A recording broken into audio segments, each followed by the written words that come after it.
mean, in Burns's time, that was revolutionary. It seems like it's a bit more standardised now, but we haven't even got that. We haven't got a parliament full of our own kind, have we?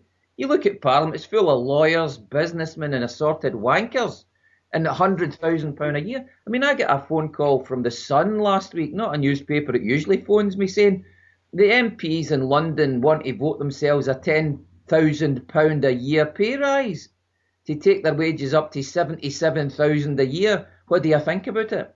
And I said, what do you think about it? I gave them both barrels and then I reminded them that the Scottish Socialist Party's MSPs, when we were in Parliament, Carlin, myself, the others, we took the average wage of our constituents, which was £23,000 then, and we gave the other 33,000 back. And to me, that wasn't something the Scottish Socialist Party invented. That was Burns. That was the Levellers. That was James Connolly, who says you rise with your class, not out of it. And unfortunately, 650 politicians in London, if they were ever working class to begin with, they rose out of it, now live in big fancy houses in the cities they represent, driving big swanky cars, going abroad. No idea about the reality for their constituents, because if they did, they wouldn't be voting themselves another £10,000 a year each out the public purse, So that, forgive me for, responding to Walter Scott in that way, but that's important. And on the issue, the central question you asked me, what would independence look like in Scotland? What is the change that we're seeking to aspire? And I think it's absolutely remarkable what we're trying to do. And if I can concentrate on the positive case, because often this is a debate about, well, we wouldn't have the bedroom tax, we'd never have a Tory government again. And all that's true, and they're attractive. But for me, this is about people in Scotland, 5 million of us saying, look, do you know what? We're finally, after 300 years, we're going to take responsibility for our own decisions. We're going to map out our own future. We're going to live in a country that is as we want it to be, which is left of centre, social democratic, egalitarian, where the poor get a hand up and the better off and the more talented are quite comfortable in extending that hand to those who need it, and that we'll live at peace with ourselves, peace with the rest of the nations round about us, and at peace with the world, instead of going to war every 5 minutes under the British Empire, Iraq, Afghanistan, threatening with nuclear weapons and annihilation. And that's a wonderful, wonderful advance of where we are now. Absolutely, but let's go on to sort of specifics. So, what would you like to see? Obviously, a reduction in MPs' wages, but is there the positives? Let's get rid of Trident. Reduction. Let's start, because in a way, those are I think if you ask people in the Inch in Edinburgh, where I live and where I'm speaking to you from, they're not their priorities. Their priority is their standard of living, their sense of despair. Now it's end of May, beginning of June, all the youngsters across Scotland will be leaving the high school, and they're worried because where are the jobs? No jobs to go to. Return of mass unemployment. So what's happened is we as a society, in effect, point them towards the colleges and universities, where they'll come out of university in 4 years' time with debts round their neck that would cripple a horse. So these fundamental questions about our standard of living, people need jobs. They need proper pay in those jobs. They need far better conditions in their jobs, so people aren't dreading getting up and going to work every morning because they've got a boss in their neck that they can't tell to piss off. They've got no trade union rights. They've got no, enjoyability factor at work. These are the fundamentals we need to address, and I think that, for me, I've noticed this is the first recession possibly ever that where unemployment has gone down. We have a recession and unemployment goes down. How does that happen? And what you're seeing widespread across Edinburgh, whole of Scotland and elsewhere, is that people who are getting fired out of full-time, permanent, secure, decently paid jobs are ending up with insecure, temporary, casual, part-time rubbish jobs. They don't go and sign on, so they don't appear in the register as unemployed, but they've went from a full-time permanent job to a part-time secure job. They went from 35 or 40 hours to 15 or 16, and their standard of living is going down the toilet. They're the fundamentals, and in Scotland, I support an independent Scotland because I'm absolutely convinced working class people, you and I, who after all make up the vast majority, and in a democracy that's supposed to count for something, we'll be economically, socially, culturally, politically better off. That's what it amounts to. A lot of people think this is the case, and a lot of some people aren't so convinced. Do you think it's a given fact that an independent Scotland would be more left-leaning than England?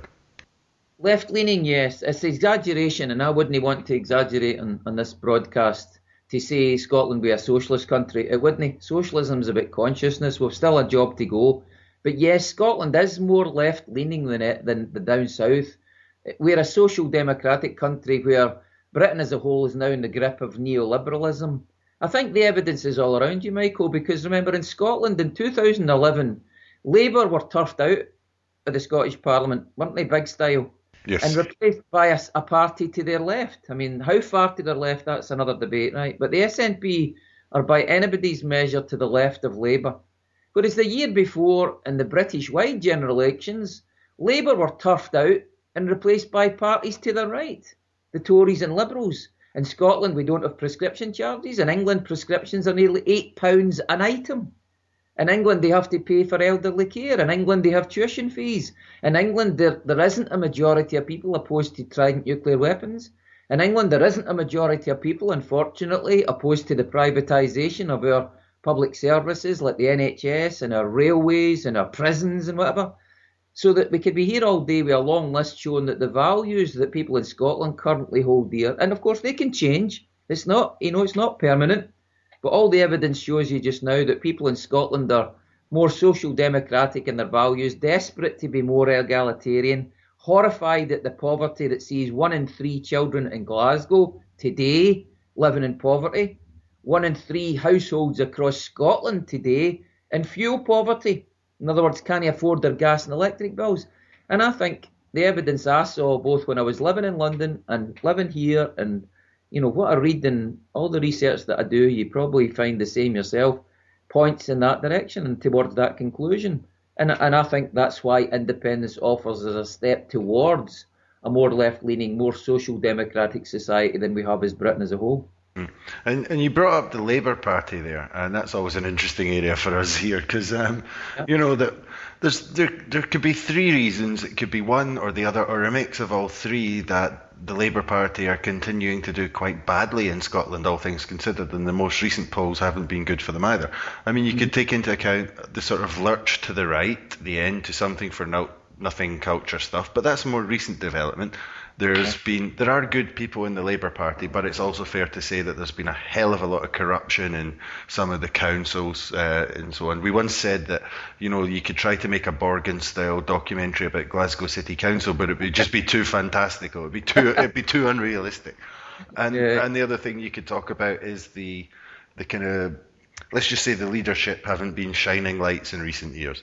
Why do you think that Labour continuing to bottom out in Scotland or continuing to do so badly in Scotland, and what does that mean for the independence debate? Because does that mean as Labour's fortunes go down, independence goes up? Or I don't know, it's a complicated picture. Everyone's second guessing each other at the moment, I think.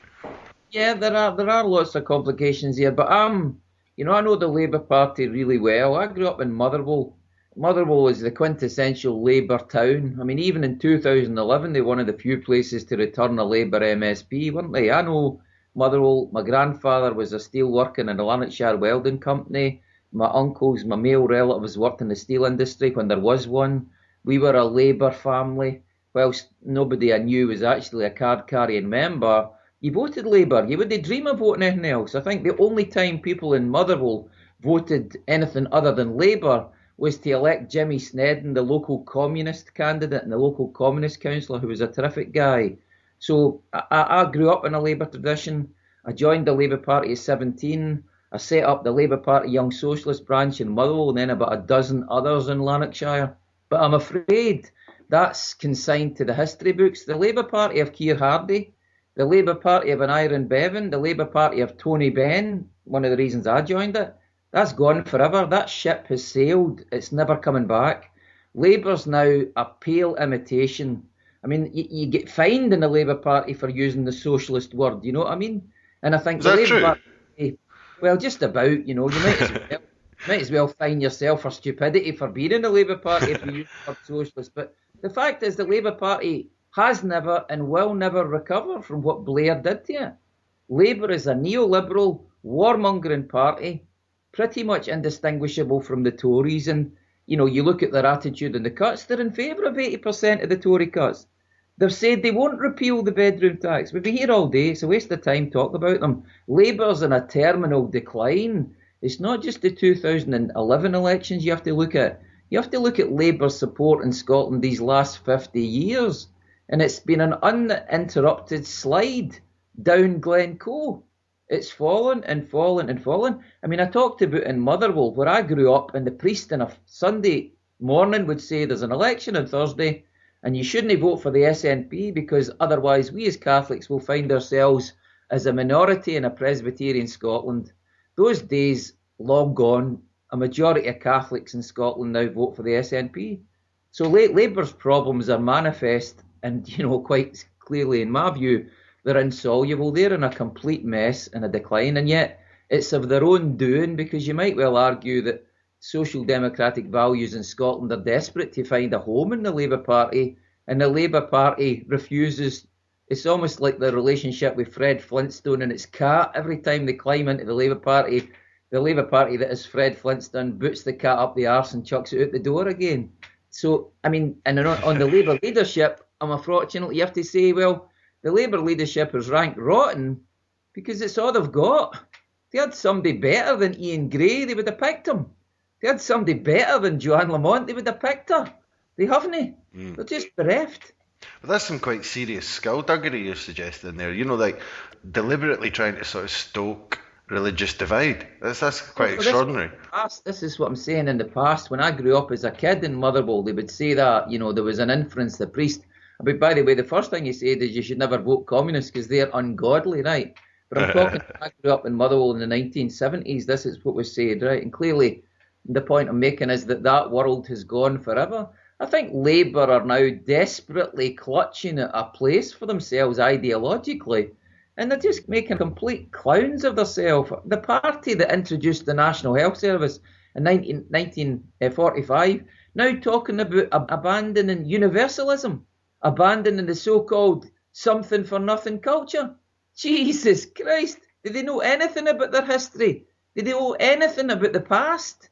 And people rightly ridiculed it as people have not abandoned those values, they've abandoned the Labour Party, and rightly so. So do you think this is going to give an opportunity, because, the SSP's electoral fortunes were up and then down, do you think this is going to give you an opportunity to get back on the up next time round? Well, it has done. I mean, I can tell you the SSP's fortunes in the last year as a consequence of being part of Yes Scotland, being prominent in it. We play a constructive partnership role in Yes Scotland. We're involved in the Radical Independence campaign, which is another big success this past year. And we've had a whole series of public meetings, the length and breadth of Scotland, under the case for an independent socialist Scotland, that's seen attendances that Scottish Socialist Party public meetings that we've not seen for 7 or 8 years.